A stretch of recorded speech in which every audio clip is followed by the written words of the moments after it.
I'm Turk Strongman of Theron Q Ramacharaka. Thank you for selecting this video on soul recycling.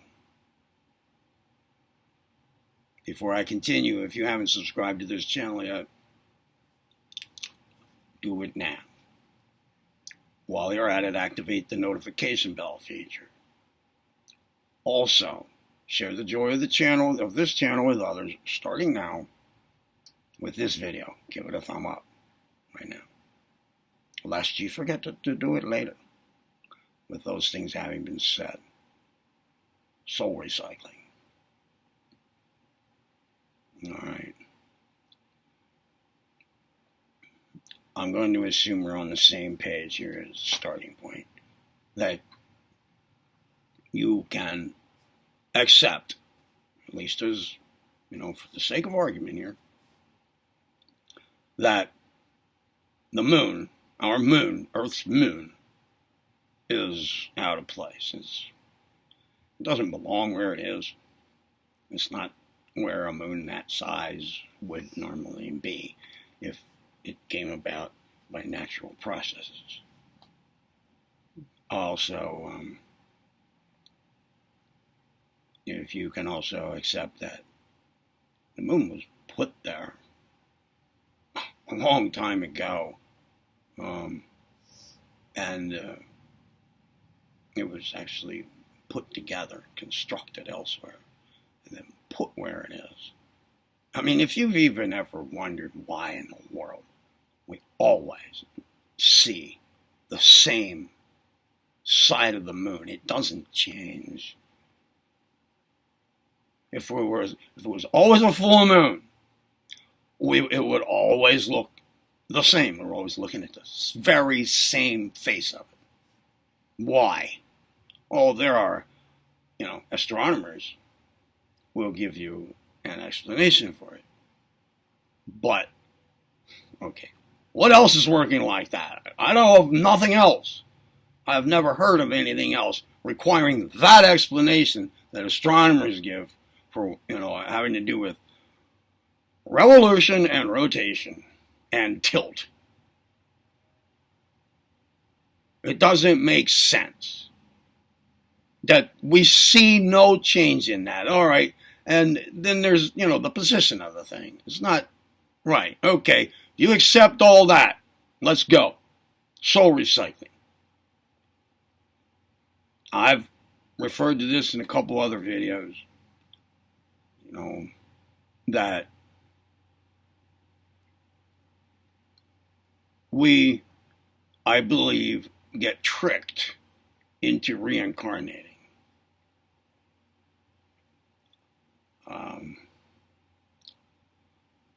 Madame Blavatsky, in The Secret Doctrine, around the turn of the prior century, coming into the 1900s, she proposed that there are the lords of karma. It was either she or Annie Besant, her closest follow-up, or closest person, one of the two or three closest people to Madame Blavatsky in those initial days of theosophy, which is what they are said to have engaged in, theosophy. All right. Referred to the lords of karma. These are beings that you meet after you die, at some point after you die, whether you meet them face to face or just hear them. She didn't make clear, but they are called the lords of karma. Their function is to serve as lords over our karma. Right? And they are the ones responsible. They are responsible for that thing we call, as you're dying, or just right when you die, your entire life flashes before your eyes. Well, if it's right when you die, I think that could vary person to person, really. It could come later for some, but how would we know? All right, so at the moment of dying. Anyway, I'm talking about the phenomena that's referred to, the life passing before your eyes. Apparently, that is at least a preview for what the Lords of Karma are going to show you and run you through, if that's not it itself, that, what people are referring to, your life flashes before your eyes, if that's maybe just a precursor to a more thorough event yet to come, I don't know.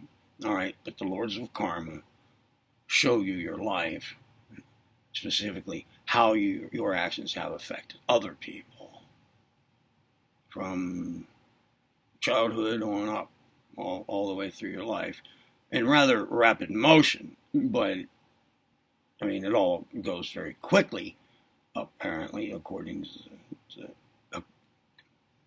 disinformation, right? It all goes rather quickly, but your experience of it is like in real time. And you experience it not only focuses on how your actions have affected other people, but then you experience that effect on those other people, like what they experienced as a result. Your effect on them, what that did, how they felt that, how they experienced that. You now experience that. Each person you've affected all the way through. Now, this sounds like a monumental recounting of your life, and yeah, I guess so, right? It apparently happens very quickly in, I guess, what would you call it, real time, but you experience it moment to moment as if it were happening now, all right? But it actually passes by pretty fast. And then the Lords of Karma have you decide whether you need to give it another go to get it better. But whether they actually leave it entirely up to your decision, I don't know. I don't know that part either. But anyway, in the end, that meeting with the Lords of Karma is the reason why you come back and reincarnate. Now, there are variations of all of this. Are there actually beings called the Lords of Karma, or is it more just like the way forces work? The way the chemistry of the astral plane and the mental plane work together? Is it that? But are those forces that work? If they, as all other things in the universe, the entire universe, all the universe is alive, remember? So these specific forces that work, we could call them beings, okay? And maybe, is that the Lords of Karma?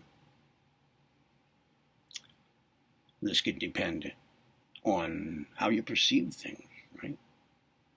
It's not the physical plane anymore. You can shape and mold the content of what you experience much more freely this way.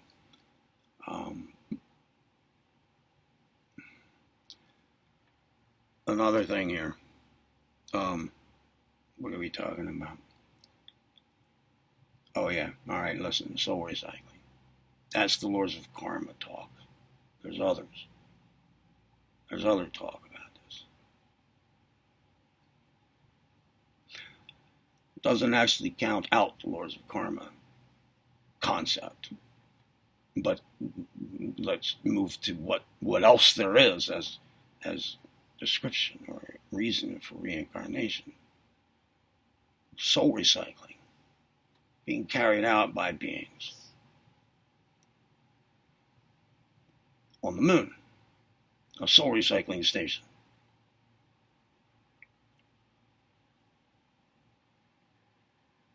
That souls of the dead, the dying, when the soul leaves the body, it goes taking whatever steps lead there, if any, if there are any, or if it's just direct, I don't know, all right? It could vary in each case, right, with each person.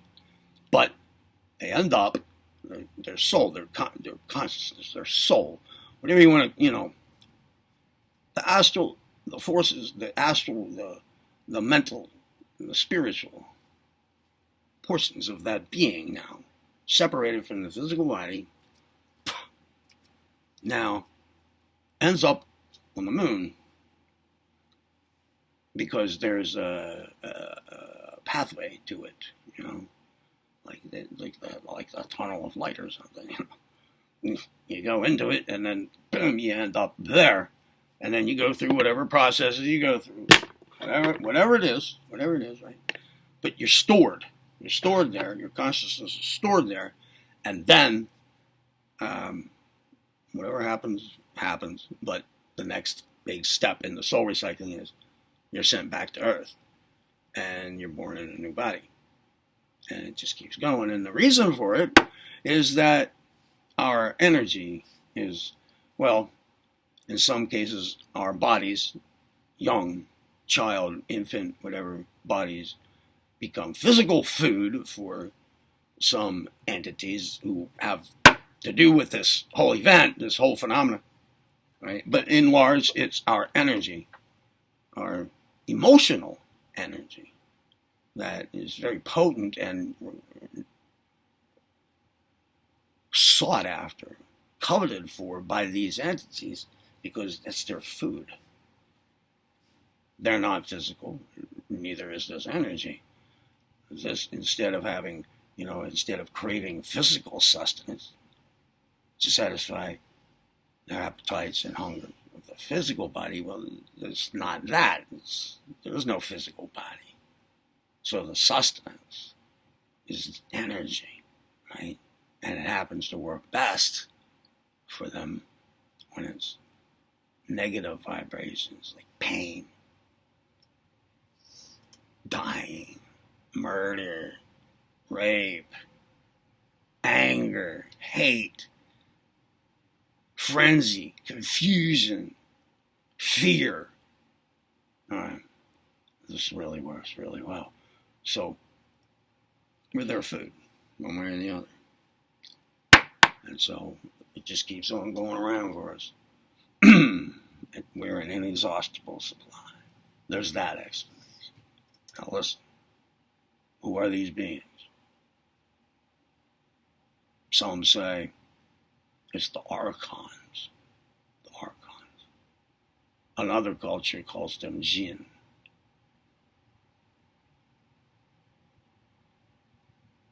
We may say that they are reptilians, that they are the Dracos.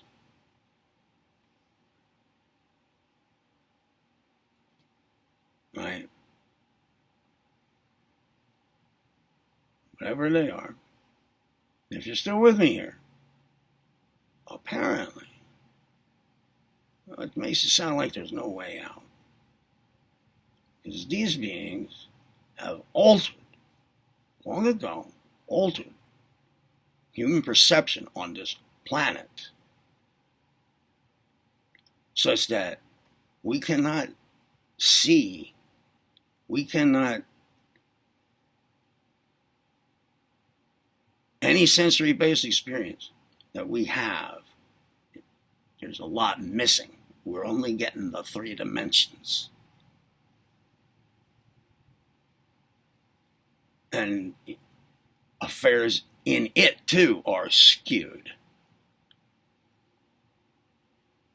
Complete perception control, apparently, here.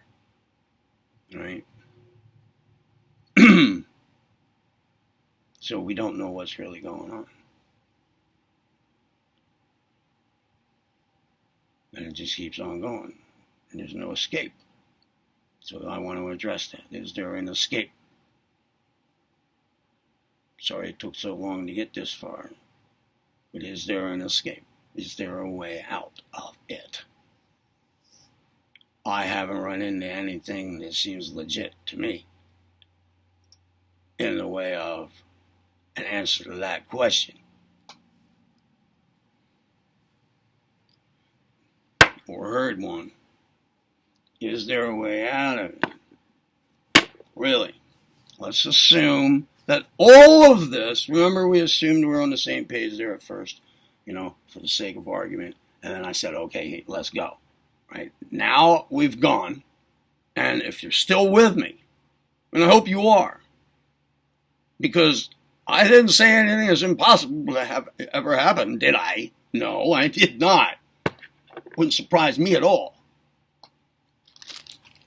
So I'm asking here, for our sake, yours and mine, let's assume that that's the case for a moment. And ask, all right, if I want to be prepared for that, if I want to be prepared for this happening, like at some moment of transition, like heading off to the moon upon leaving your physical body. I mean, there would be a good place to start, putting a monkey wrench in the operation if you want to. You don't want to keep being recycled like that. All right. That would be a good place to interject something and go in a different direction. How can you do that? And how are you going to know if you've successfully done it? When you're dealing with perception controllers.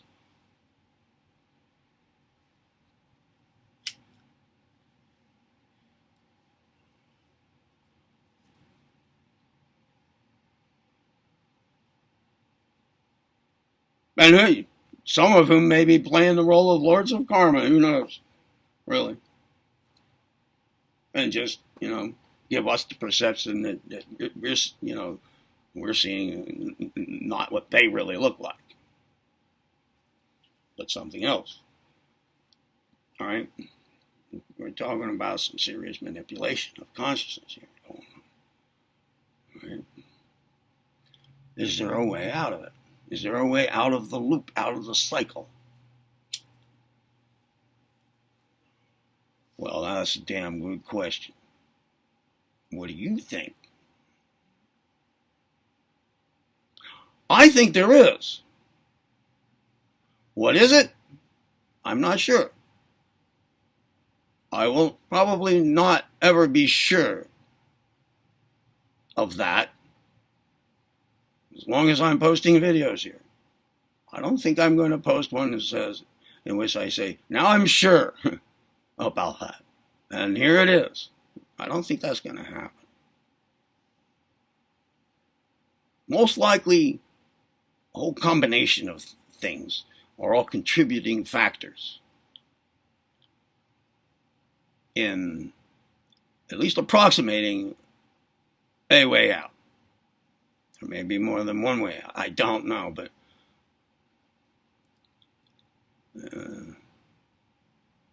I don't know if their whole system is so full of holes that there are lots of different ways out of it. I don't know. Might have to catch it at just the right time in its cycle, right place where there's a weak spot. But I think that a lot of different factors will have had to play into what to do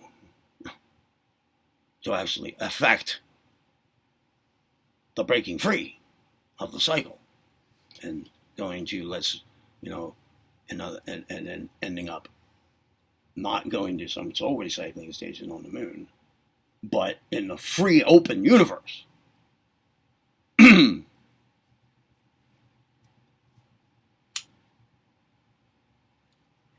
Apparently, of which we have no perception of right now. But do you feel like this is entirely possible? Plausible? I mean, does it seem like, yeah, that could be what's going on? And yes, it would be a good idea to break free of that cycle. But it's a very controlled cycle. How do we break free? What combination of things? Number one, I suggest, like I did in a video that I uploaded about 2 days ago, this world is not your home. I think that's what I called it. First of all, follow the suggestion in that. Do not consider this to be home. No, don't. Don't consider the universe that you perceive right now to be your home.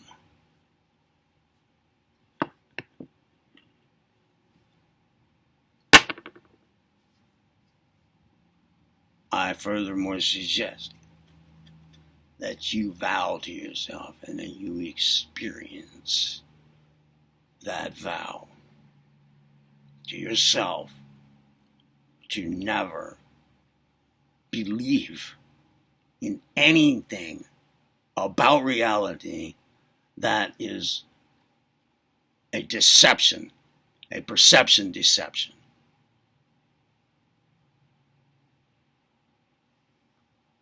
Or a matter of your consciousness being hijacked.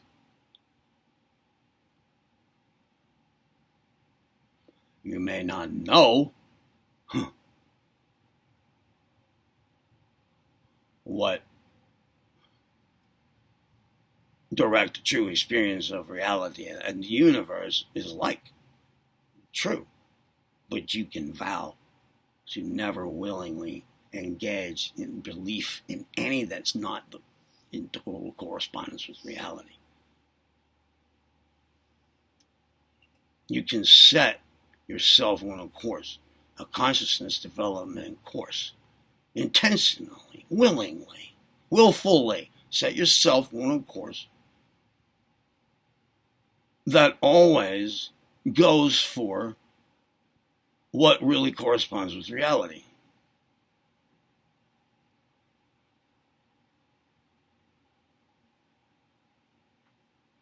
And always affirm to yourself, here's another one,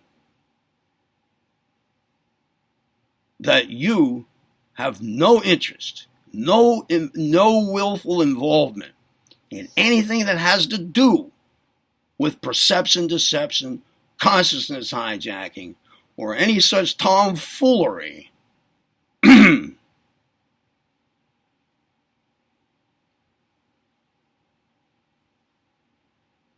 that you always seek a more free state of affairs, of life for you, existence, being, experience. Free.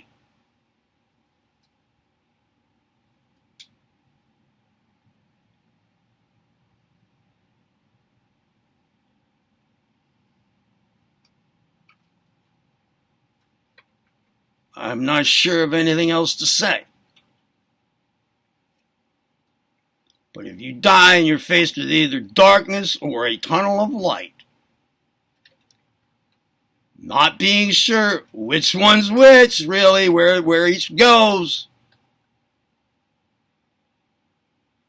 but you've always heard, go toward the light, or it just seems like the thing to do.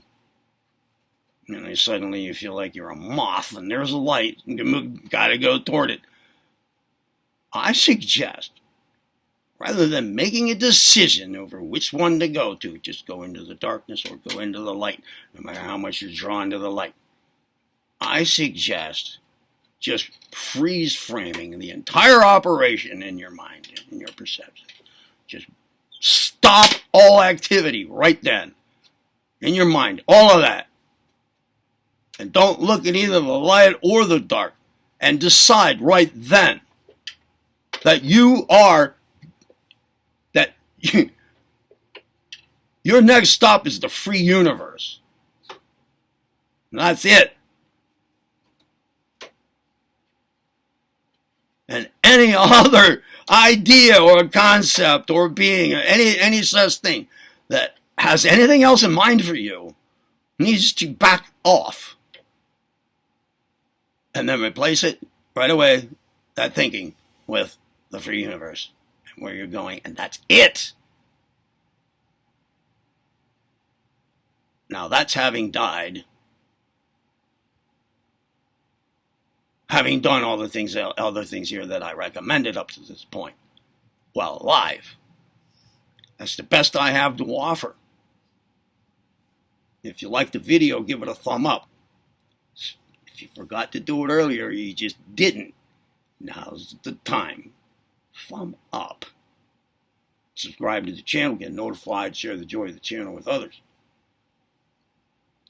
Thank you for selecting this video on soul recycling. How to think about it. I'm Turk Strongman at Thrangi Ramadraga. Be well.